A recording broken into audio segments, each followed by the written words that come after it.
Pernah nggak kamu merasa kesal, tapi memilih diam? Bukan karena nggak sakit, tapi karena kamu takut suasana jadi rusak, takut dibilang ribet, takut dianggap berlebihan. Dan akhirnya, kamu memendam. Sekarang bayangkan ini, kamu lagi makan dengan lahap. Makanan favoritmu ada di depan mata. Tiba-tiba, seseorang menyiram piringmu dengan air comberan. Kamu marah kan? Nah, asap rokok itu persis seperti itu. Bedanya, dia nggak jatuh ke piring, tapi masuk ke paru-paru kamu.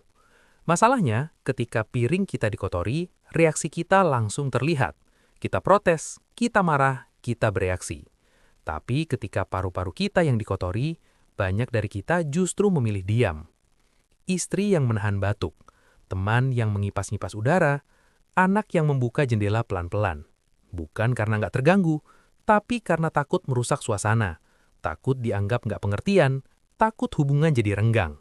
Dan disitulah masalah dimulai. Dalam psikologi hubungan, ada yang disebut snowball effect. Masalah kecil yang dipendam tidak menghilang. Ia menggulung, membesar, mengendap. Awalnya cuma rasa tidak nyaman, lalu berubah jadi rasa tidak dianggap, dan pelan-pelan menjadi resentment. Bagi orang yang merokok, ini mungkin cuma kebiasaan, cara melepas penat, cara menenangkan diri. Tapi bagi orang di sekitarnya, asap itu sering dimaknai sebagai pesan.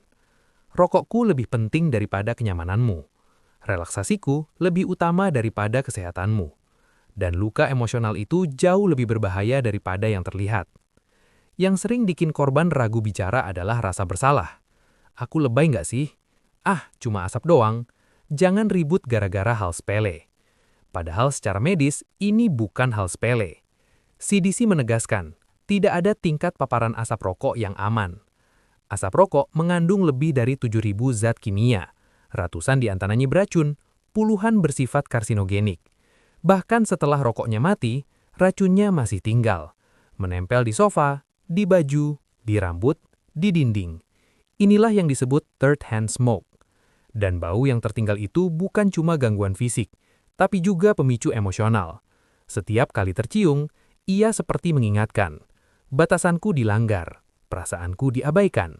Jadi marah itu bukan lebay, kesal itu bukan drama. Itu adalah respon alami terhadap ancaman, baik pada tubuh maupun pada rasa aman. Dalam etika sosial, bahkan dalam agama, ada prinsip sederhana. Jangan membahayakan diri sendiri, dan jangan membahayakan orang lain. Meminta orang yang kita cintai untuk tidak merokok di dekat kita bukanlah pengekangan. Itu adalah hak, dan lebih dari itu adalah bentuk kepedulian terhadap hubungan itu sendiri. Masalahnya, banyak hubungan rusak bukan karena konflik besar, tapi karena konflik kecil yang tidak pernah dibicarakan. Diam bukan emas dalam kasus ini. Diam adalah persetujuan pasif terhadap luka yang terus berulang. Tapi berbicara juga bukan berarti menyerang.